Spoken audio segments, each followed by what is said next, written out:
falar. Eu lembro uma vez, eu falei na rádio, que quando você maltrata bandido, você está pronto para maltratar quem não é bandido?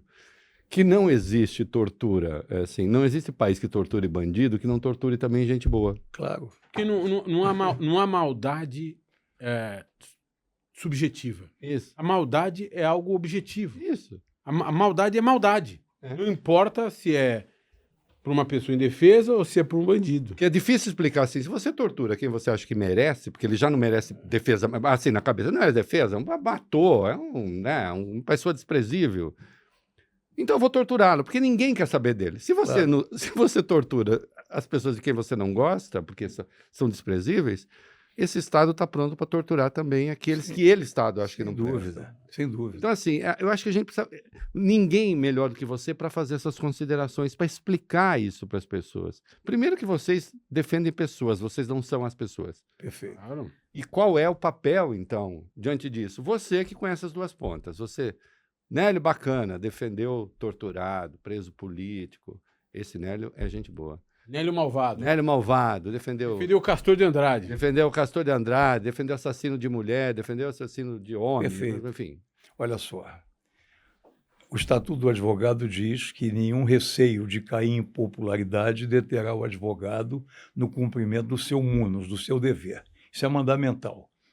Evidente que se há uma não empatia em relação a quem te procura, e desde logo você percebe que você não será bom advogado daquele personagem, melhor que procure outro. Mas se aconteceu? Já. Eu não vou nem dizer o nome, que eu não devo falar. Mas já aconteceu pressão em cima, e uma ocasião eu digo, olha, eu vou pensar 24 horas, Mas não porque você tivesse um juízo de culpa ou não, apenas que você não... Não, por uma questão de uma visão ideológica, um dissenso grande, uma visão muito crítica. Eu nunca fui, salvo 3 vezes na minha vida, eu fiz muitas atuações, tive muitas atuações no júri, mas acusando só 3. Para meu desconforto, eu ganhei as 3. Então, e já perdi muitas na defesa. Desculpa interromper de novo, não perco o fio, e aí vão reclamar. Renato que interrompendo, mas então alguma empatia tem de acontecer? Tem. Mesmo quando você acha que o cara é culpado? Esse negócio de culpado é muito relativo. É. O que é ser culpado? Eu não sei definir isso. Mais do que isso, é ilusório supor que os clientes... Mesmo quando você tem convicção de autoria? A questão só se põe, em termos de dilema, quando a tese é negativa de autoria. Fora disso, não. Tá. Explica direitinho de novo. Negativa de autoria fez o crime. Não fez o crime. E você tem... Vamos ver o filme, Testemunha de Acusação, de 1951. Sim. Marlene Dietrich, Charles Laughton e tal. A gente vai ver ali que, efetivamente, tratava-se de uma mulher culpada. Esse dilema, o advogado tem que afastar. Ele não é juiz da causa, em primeiro lugar. Em segundo, ele é a voz legal dos direitos do réu perseguido por um poder avassalador que é do Estado. É desproporcional. A paridade de armas é falsa. Ela não existe. Não existe. O Estado acusa com o Ministério Público, polícia muito aparelhada, Ministério Público muito aparelhado. A partir da Constituição de 88, a dita Carta Cidadã, nunca se deu tamanho poder ao Ministério Público, embora tenha um preceito constitucional estabelecendo uma equivalência que é falsa. Basta ver os prédios deles, a infraestrutura, a estrutura que eles têm de investigação, conluio com juízes, eles se sentam na mesa do lado do julgador. Bom, os episódios últimos provam melhor do que qualquer... Eu nunca fiz conluio com ninguém. Não, me acuse de... Esse personagem, é o Moro, todo mundo sabe. É o Moro, é uma imitação meio conhecida, mas eu prometo melhorar. Tá? Em 2014, na Folha de São Paulo, ele tinha escrito um artigo, A Culpa Não É dos Astros, e falando mal de toda a gente que ele perseguiu e botou na cadeia. E eu respondi 4 dias depois, dizendo, dentre outras coisas, que ele tinha um perfil que é a antítese do que deva ser um julgador. E mais do que isso, pouco adiante, eu arguí, em 2014 para 2015, a suspeição, o impedimento e a incompetência do juiz do Paraná para julgar a Petrobras. Eu diria que numa prova de faculdade, se essa questão fosse posta, o aluno que admitisse a competência do Paraná simplesmente não passaria de ano. Agora, aqueles indecorosos acordos de adesão, eles representavam, em linhas gerais, o seguinte: você tem que abdicar de qualquer argumento, você não pode alegar... De adesão são os acordos de colaboração ou as delações premiadas? Delação premiada, colaboração é eufemismo, né? É a mesma coisa. Só lembrando que a incompetência do Paraná para julgar as coisas da Petrobras foi, na prática, tudo bem, depois teve a ver com o prédio do Lula, mas, assim, é para isso, não é para aquilo, e Sim. terminou o destino do Na verdade, o juiz, ele não é circunspecto, ele gosta da ribalta, ele se tornou um personagem, ele é um político, estava fantasiado de juiz, né? E depois assumiu o papel que assumiu. Eu, em determinado momento, acho que no 247, com o Recondo, com o Florestan, eu disse que ele era um grande traidor da pátria quando a Veja o colocou como potencial candidato à presidência da República. É um ser que, na realidade, eu não queria falar dele, mas é inevitável, Não tem é um como. personagem muito central. Ele foi posto na Veja com uma terceira via. E, na ocasião, eu já afirmava, traidor da pátria, como dizia Ulisses, traidor da Constituição. Isso gera nojo, repulsa, repugnância. E em várias audiências, aquelas audiências, elas não eram públicas, a imprensa ficava do lado de fora, bajulava nos grandes jornais, a principal emissora e todas as outras grandes emissoras. De vez em quando, na saída, eles iam falar com o advogado, eu dizia: vocês querem falar comigo o quê? Vocês não vão publicar nada. Vocês não entram nem na sala de Nós audiência. estivemos do mesmo lado nessa... Às vezes não é impressionante que a gente tenha vencido esse debate intelectual, pelo menos intelectual, Por hora. por hora. Porque é impressionante, né? Sem dúvida. Quando era impossível. Eu, mais no jornalismo, não existia, cara. Eu falava sozinho. Falava sozinho. Eu assisti muitas vezes o É da Coisa e vi que ali tinha o melhor professor rivalizando com ele. O melhor professor de direito constitucional do país está aqui, Reinaldo Azevedo. Fazendo aqui uma parceria. Vamos acabar o programa, já tá bom, né? Não, mas é verdade. Obrigado, já fizemos. Fala com uma linguagem direta e irrespondível. Eu sou freguês de caderno no automóvel, no escritório, e o Reconversa também. Hoje eu fui um pouco assustado, porque eu digo: olha, eu já tinha visto vários, já mandei algumas mensagens para você, e eu disse: será que eu estou à altura para ir no Reconversa?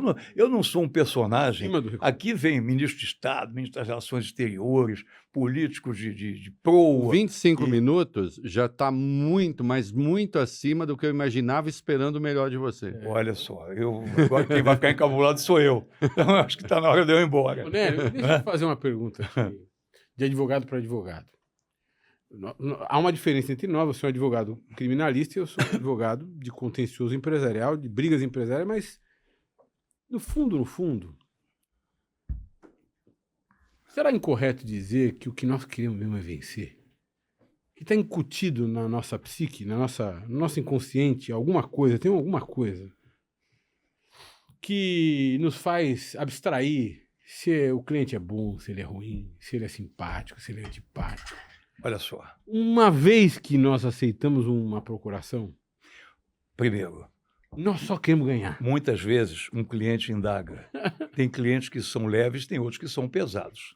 Tem clientes que têm sorte, tem clientes que têm má sorte, independentemente da boa ou má causa. Aliás, quem falou isso foi o Rui Barbosa e Evaristo Moraes, numa troca de cartas, em que um deles diz que não sabia se escolhia as más, que ele tinha ganho, e as boas que ele havia perdido. Cliente para quem tudo dá errado, porque escolheu um mau advogado. Olha, eu com toda franqueza, muitas das vezes a grande defesa não é bem sucedida. Tá? E a rigor, depende muito de uma série de circunstâncias. Estou partindo da premissa de julgamento correto e isento, que é outra ficção. O juiz imparcial não existe. Não existe. O juiz que fica alheio às paixões. Tem crenças, ele tem tudo. brigou com a mulher de manhã. Tem tudo que se possa imaginar. Daí porque eu tenho uma... Aí que o juiz de garantias... Isso é uma necessidade, isso é um absurdo, isso é inadmissível. Pior, em 19 cria um juiz de garantia e até agora não está em vigor. Calma. Um break. O que é o juiz de garantia? Isso. Nós temos, a tua atuação aqui é de utilidade pública, né? Então, é importante explicar a distinção entre o juiz que julga e o juiz que instrui. Muito bem. Eu começo... Eles dois não precisam falar, falo eu, porque você tem o direito de saber. O Luiz Fux segurou isso enquanto pôde, a meu ver, para o mal do país. Fecha parênteses, sou eu falando, tá? Bom, os juízes que julgam hoje, que não são os juízes de garantia, são os juízes da desgarantia, porque eles já têm uma opinião formada Enporcalho da prova. e chegam ao final afirmando, eu já vi toda a prova, as interceptações telefônicas, agora eu vou lhe interrogar e vou te dar uma chance de você dizer que eu estou errado. O Eros Grau fala isso no habeas corpus no Supremo, numa defesa que eu fiz, no habeas corpus 95009, o paciente era o Daniel Dantas, naquela operação Satyagraha. E aí o Supremo, foi uma liminar concedida pelo Gilmar e mantida pela corte, um voto que é magistral do Eros Grau, que é uma peça de liberdade, que é um hino à democracia, e ele diz juízes combatentes da criminalidade, isso é um absurdo. Mas voltando ao juiz de garantia. O juiz de garantia, nenhum país sério permite que um juiz que cuide da prova vá julgar o caso. Outro absurdo, o nosso Código de Processo Penal é de 41, Mussolini, Código Rocco. Então, o juiz julga desde então e até hoje monocraticamente, ou seja, sozinho, mais ainda, não raro, quase sempre, alegações escritas. Se ele vai dar a sentença no boteco aqui embaixo, se ele vai dar no nightclub, ou se ele vai dar na casa com o cachorro do lado, ninguém sabe. Quer dizer, o julgamento tem que ter o ritual, tem que ter a oralidade e tem que ter uma decisão que as pessoas vejam. Então, como se faz o julgamento no Brasil? O juiz julga sozinho. Muito bem. Um belo dia, ele deita a sentença. Se for inclinado, para onde vai a inclinação, vai a sentença. Recorre-se ao tribunal. Tem um relator e um revisor. O relator relata, o revisor não quer se aborrecer e o vogal não quer divergir. Mais do que isso, o cancro do voto disponibilizado. Antigamente fazia-se uma defesa no Supremo, no órgão com 11 juízes, era normal o pedido de vista. Hoje, muito incomum. Por que incomum? Porque o voto é à exceção do Marco Aurélio, todos davam o voto para os demais. O Marco Aurélio não dava e não recebia. Não era possível. Não estou entrando no mérito se julgava bem, se julgava mal, mas era uma postura correta. Eu fico feliz que você tenha reconhecido essa minha competência. Obrigado. Mas eu acho que isso é fundamental. A oralidade é absolutamente necessária. A emoção, como é que se faz um julgamento penal sem emoção? Não pode haver isso. A tribuna, a Bíblia não diz, no princípio era o verbo. Uma época eu dei aula na FGV, Direito Penal Econômico, um curso lá de pós-graduação. Era-te Deus. Lato sensu, e me perguntavam qual era o material que eu queria. Não tinha PowerPoint, era retroprojetor. Eu falei, olha, eu não quero nada, eu vou no boquejo. Até porque quem usa PowerPoint não tem power nem point. Mas a verdade é a seguinte, voltando um pouquinho no passado, e eu faço questão de afirmar isso, um rapazão, a união entre os advogados era a coisa mais maravilhosa do mundo no enfrentamento da ditadura. Eram todos absolutamente solidários. Heleno foi preso, sequestrado com Jorge Tavares, Susequinde. E ninguém sabia o paradeiro que eles teriam. Pois bem, o Erlon Chaves, aquele maestro, foi preso também, então mandaram eles andar, soltaram não sei aonde, eles foram depor na OAB, 2 dias depois estavam nas auditorias militares defendendo. Como houve réu lá no escritório, tem aquela pergunta clássica, isso é meio épico, né? O senhor tem mais alguma coisa a dizer? Tenho. Não reconheço autoridade nesse tribunal, porque esse tribunal usa a farda dos que me torturaram. Então, um jovem com 26, 27, 28, 29, aquilo era muita coisa. Então, esse romantismo tem que ser preservado. Eu preservo até hoje. Quando eu me ponho nessa posição intransigente de não aceitar delação, não aceitar colaboração, quando eu vejo uma declaração no jornal, a defesa de fulano está colaborando com a justiça, não é o nosso papel. Nós somos a oposição, a antítese, exatamente o arrimo para deixar o réu sob proteção. Agora, só para não deixar em aberto o que eu disse, é ilusório supor que os clientes digam toda a verdade para o advogado. Eu me satisfaço com a verdade necessária e com o exame do processo. Eu não sou psicanalista. Mentem para psicanalista, mentem para médico, não vão mentir para advogado, ou pelo menos omitem. Agora, quem mente menos e omite menos são as pessoas menos favorecidas. Essas têm uma lealdade. Ou então, alguém com uma grande convicção. Me lembro que eu defendi um senhor de muitos anos, Partido Comunista, eu ganhei em primeira instância e perdi no tribunal. Estava chegando a época da anistia. Ele foi ao escritório, eu sem jeito, olha, perdi, você vai ter que se apresentar. Doutor, eu sou militante desde menino, eu não vou me apresentar não, quando aparecer a anistia você vai me ver no seu escritório. E continuou. Orlando Magalhães Pontes, o nome desse senhor, que evidentemente, pela altura da idade que ele tinha, não está entre nós, está nos vendo de algum lugar, vendo com muita decepção algumas coisas acontecendo, mas esse pessoal de fibra, de sonho, de fantasia, é um prazer defender essa gente, a verdade é essa, é um prazer. E a gente tem que transportar, mesmo o sujeito que praticou um ato desatinado, um Doca Street da vida, aquilo foi... Evandro usava combinações caprichosas do destino, tem toda uma doutrina da vitimologia que induz a que você perca a capacidade volitiva, tem uma área Lembrando muito... que o Doca foi absolvido num primeiro julgamento, depois houve um segundo, né? E aí ele foi condenado. Mas você falou da psicanálise aí, eu vou falar aqui o analisando de 8 anos. Em jornalismo você tem que buscar a verdade e lidar com a verdade na sua vida. Agora, com a psicanalista...